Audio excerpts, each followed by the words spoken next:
بسم اللہ الرحمن الرحیم۔ عزیز اہل وطن، السلام علیکم۔ آج میں خطے کو درپیش ایک نہایت سنجیدہ اور پرخطر صورتحال کے بارے میں آپ سے مخاطب ہوں۔ بدقسمتی سے پورا خطہ بشمول ایران اور مشرق وسطیٰ اس وقت شدید جنگی صورتحال کی لپیٹ میں ہے۔ معصوم انسانی جانوں کا ضیاع، بے گھر ہونے والے خاندانوں کی تکلیف اور امن کو لاحق خطرات ہم سب کے لیے گہری تشویش کا باعث ہے۔ پاکستان اس کشیدہ صورتحال میں حد المقدور کوشش کر رہا ہے کہ معاملات تدبر اور سفارتکاری کے ذریعے حل ہوں۔ دوسری جانب ہمیں اپنی مغرب سرحدوں پر بھی دہشت گردی کا سامنا ہے۔ افغانستان میں موجود دہشت گردوں کے سہولت کاروں کی جانب سے ہونے والی در اندازی اور حملوں کے جواب میں ہماری بہادر افواج، ہمارے پرعزم اور بہادر سپہ سالار سید عاصم منیر کی لیڈرشپ میں وطن عزیز کی سلامتی اور خود مختاری کے تحفظ اور شہریوں کے جان و مال کی حفاظت یقینی بنانے کا مقدس فریضہ انتہائی جانفشانی کے ساتھ ادا کر رہی ہیں، جن پر میں انہیں دل کی اتھاہ گہرائیوں سے سلام پیش کرتا ہوں۔ میرے بھائیوں اور بہنوں، ایران میں ہونے والے اسرائیلی بے ایمانہ حملوں کے نتیجے میں آیت اللہ سید علی خامنائی، ان کے اہل خانہ اور معصوم ایرانی بھائیوں اور بہنوں کی شہادت پر حکومت پاکستان اور عوام نے گہرے دکھ کا اظہار کیا ہے۔ ہم ان حملوں کی دو ٹوک الفاظ میں بھرپور مذمت کرتے ہیں۔ پاکستان اپنے برادر مسلم ممالک سعودی عرب، متحدہ عرب امارات، قطر، کویت، بحرین، اردن، لبنان، عمان، ترکیہ اور آذربائیجان پر ہونے والے حملوں کی بھی شدید الفاظ میں مذمت کرتا ہے اور جانی نقصان پر اظہار افسوس کرتا ہے۔ ان حملوں سے پورے خطے کے امن و استحکام کو سنگین خطرات لاحق ہیں۔ ان مشکل حالات میں میری ان برادر ممالک کے قائدین سے تفصیلی گفتگو ہوئی ہے اور میں نے آپ کی جانب سے ان ممالک کے عوام اور قیادت کو یہ پیغام دیا ہے کہ پاکستان اس آزمائش کی گھڑی میں ان ممالک کے ساتھ شانہ بشانہ کھڑا ہے، اور یہ بات یاد رہے کہ ہم ان برادر ممالک کی سلامتی اور استحکام کو اپنی سلامتی اور استحکام کا حصہ سمجھتے ہیں۔ عزیز اہل وطن، آج کی دنیا میں ایک ملک میں پیدا ہونے والا بحران چند ہی دنوں میں دوسرے ممالک میں پھیل جاتا ہے۔ آپ نے دیکھا کہ عالمی منڈی میں خام تیل کی قیمت جو چند روز پہلے تقریباً $60 فی بیرل تھی، وہ اچانک بڑھ کر $100 سے تجاوز کر گئی ہے۔ اگر حالات خدا نہ خواستہ یوں ہی بگڑتے رہے تو یہ قیمتیں قابو سے باہر ہو جائیں گی۔ میرے بھائی اور بہنوں، ہماری معیشت زراعت، صنعتوں، ٹرانسپورٹیشن اور روزمرہ کی زندگی کا زیادہ انحصار خلیج سے آنے والے تیل اور گیس کی فراہمی پر ہے۔ اسی حقیقت کو سامنے رکھتے ہوئے حکومت نے معیشت کے استحکام کے لیے نہایت اہم اور مشکل فیصلے کیے۔ ایسے انتظامی اور معاشی فیصلے جو ہرگز آسان نہیں تھے۔ ہم نے مالیاتی نظم و ضبط کو بہتر بنایا اور توانائی کے شعبے میں اصلاحات متعارف کرائیں تاکہ پاکستان کو درپیش توانائی بحران کو کم کیا جا سکے۔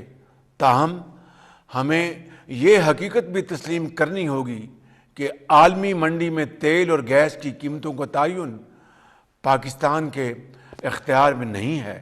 جب دنیا میں کشیدگی بڑھتی ہے یا خطے میں جنگ جنم لیتی ہے تو اس کے منفی اثرات براہ راست توانائی کی قیمتوں پر پڑتے ہیں۔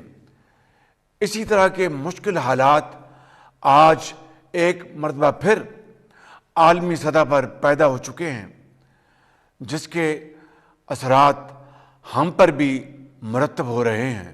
لیکن میں آپ کو یقین دلانا چاہتا ہوں کہ آپ کی حکومت ہر ممکن کوشش کر رہی ہے کہ ان مشکل ترین عالمی حالات کے باوجود پاکستان کی معیشت کو مستحکم رکھا جائے اللہ تعالیٰ کی مدد سے۔ میرے بزرگوں، بھائیوں اور بہنوں، حکومت کو حالیہ دنوں میں تیل کی قیمتوں میں جو اضافہ کرنا پڑا وہ بلا شبہ ایک انتہائی مشکل اور دل پر پتھر رکھ کر کیا جانے والا فیصلہ تھا، جس کی منظوری دیتے ہوئے میرے دل اور دماغ ایک کشمکش سے گزرے۔ دماغ کہتا تھا قیمت بڑھانے کے علاوہ کوئی راستہ نہیں، مگر دل کہتا تھا کہیں غریب نہ پھنس جائے۔ مجھے پٹرول اور ڈیزل کی قیمتوں میں موجودہ اضافے سے کہیں زیادہ اضافہ کرنے کی تجویز دی گئی۔ اس شدید مشکل میں سے ہم نے کوشش کر کے درمیانی راستہ نکالا تاکہ آپ پر بہت زیادہ بوجھ نہ پڑے۔ میرے بھائیوں اور بہنوں، آپ سب اس بات کے گواہ ہیں کہ گزشتہ برسوں میں پاکستان کو کس قدر مشکل معاشی حالات کا سامنا کرنا پڑا۔ ایک وقت ایسا بھی آیا جب پاکستان کو دیوالیہ ہونے کے خطرات کا سامنا تھا۔ ان مشکل ترین حالات میں ہم نے سیاسی فائدے کو پس پش ڈال کر ریاست اور معیشت کے مفاد کو، آپ کے مفاد کو ترجیح دی، اور اللہ تعالیٰ کے فضل و کرم سے مشکل فیصلوں میں آپ نے ہمارا بھرپور ساتھ دیا اور صبر اور حوصلے کا بھرپور مظاہرہ کیا۔ اسی طرح مہنگائی کی شرح میں نمایاں کمی آئی، پالیسی ریٹ تقریباً نصف ہو چکا ہے، روپے کی قدر الحمدللہ مستحکم ہے، اور بجلی کی قیمتوں میں بھی بڑی محنت سے، بڑی عرق ریزی سے کمی لائی گئی ہے۔ یہ کامیابی کسی فرد واحد کی نہیں بلکہ اس خدائے بزرگ و برتر کے فضل سے پوری قوم کی دعاؤں اور مشترکہ جدوجہد کا ثمر ہے۔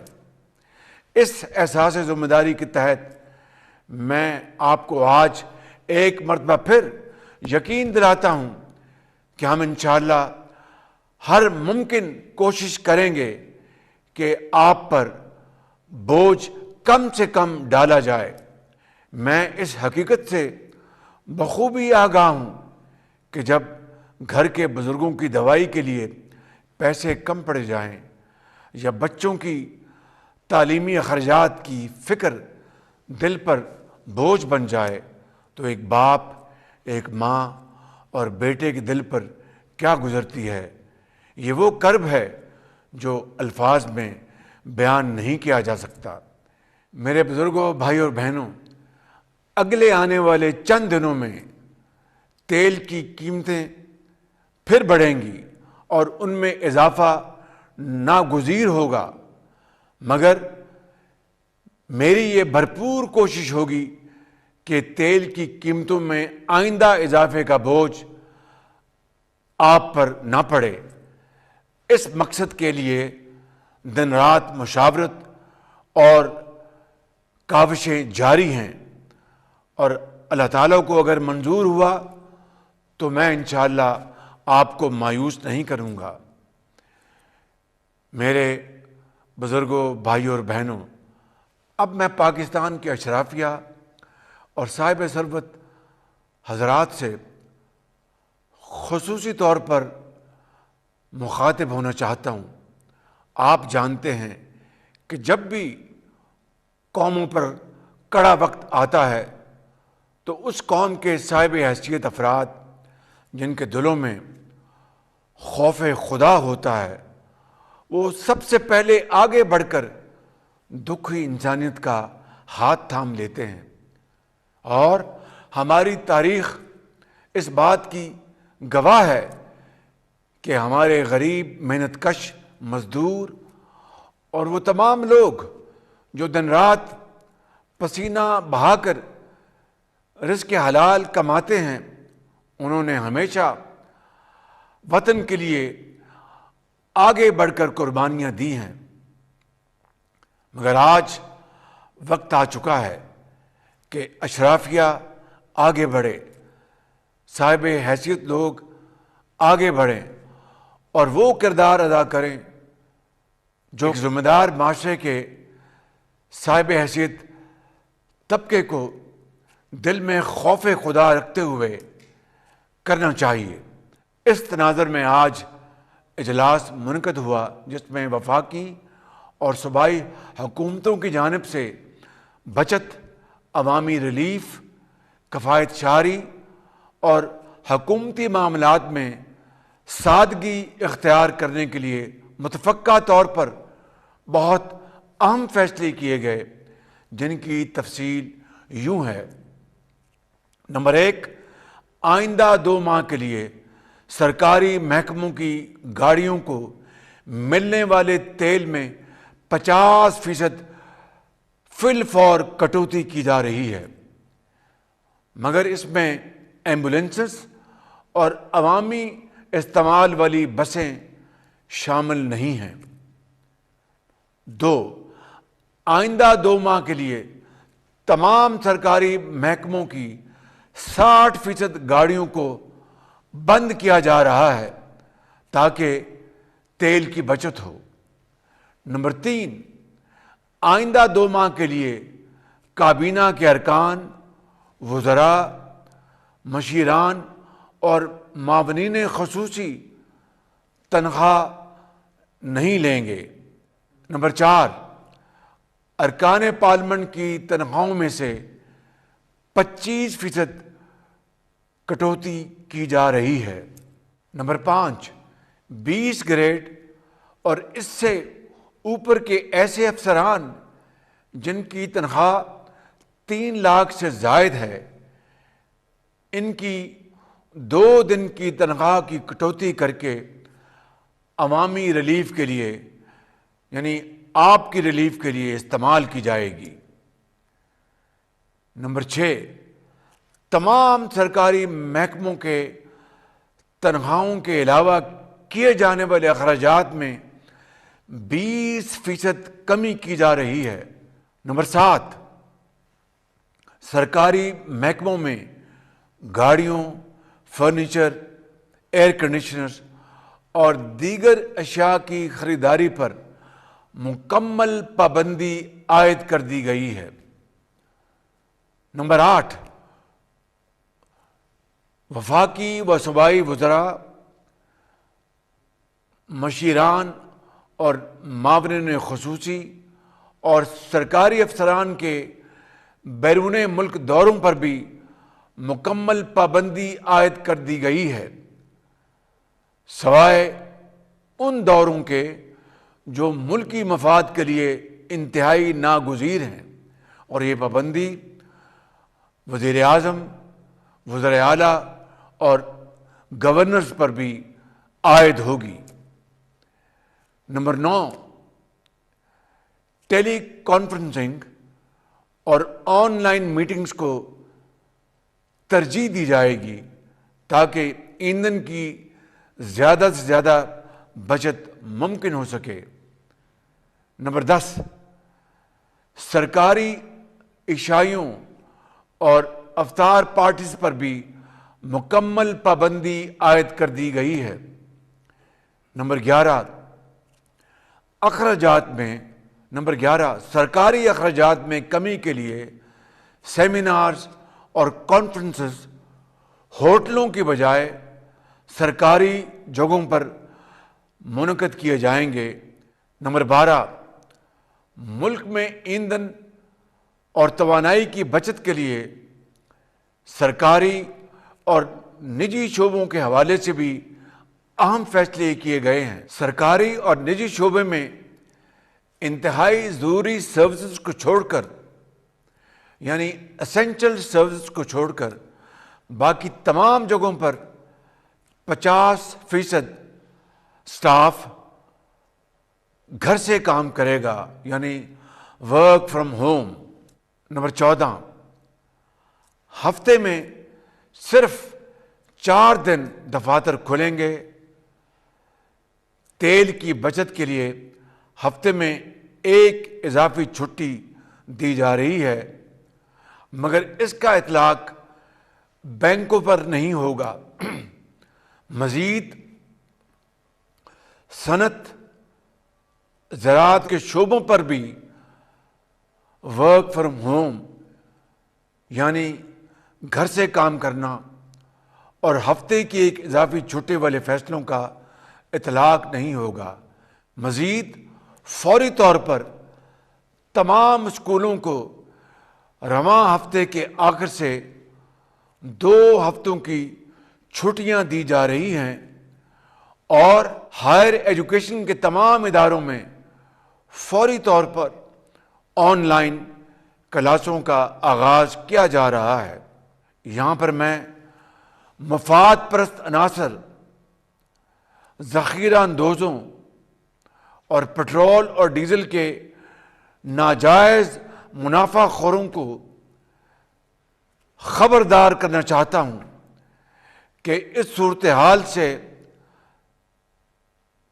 وہ ہرگز ناجائز فائدہ حاصل کرنے کی کوشش نہ کریں، وگرنہ قانون کا آنی ہاتھ حرکت میں آئے گا اور بلا امتیاز ان کے خلاف بھرپور کارروائی ہوگی۔ اس سلسلے میں تمام صوبائی حکومتوں کو ہدایات جاری کی جا چکی ہیں۔ میرے انتہائی قابل احترام بزرگوں، میرے بھائیوں اور بہنوں، آج دنیا کو نئے چیلنج کا سامنا ہے۔ طاقت کے توازن بدل رہے ہیں اور نئے اتحاد بن رہے ہیں۔ اس نازک ترین موڑ پر پاکستان کو ایک مرتبہ پھر سے اتحاد، اخوت، قومی یکجہتی اور احساس ذمہ داری کی جتنی ضرورت آج ہے، شاید پہلے کبھی نہ تھی۔ میرے بزرگوں، بھائیوں اور بہنوں، رمضان المبارک کا یہ مبارک مہینہ ہمیں صبر، اخوت، ایثار، قربانی اور اجتماعی ذمہ داری کا درس دیتا ہے اور یاد دلاتا ہے کہ ایک مضبوط اور باوقار قوم وہ ہوتی ہے جو مشکل کی گھڑی میں تدبر، صبر، حکمت اور باہمی تعاون کے ساتھ آگے بڑھتی ہے۔ مقصد بلند اور نیت نیک ہو تو اللہ تعالیٰ کی مدد ضرور شامل حال ہوتی ہے۔ بقول شاعر مشرق علامہ محمد اقبال، آج بھی ہو جو براہیم کا ایما پیدا، آگ کر سکتی ہے انداز گلستاں پیدا۔ پاکستان پائندہ باد۔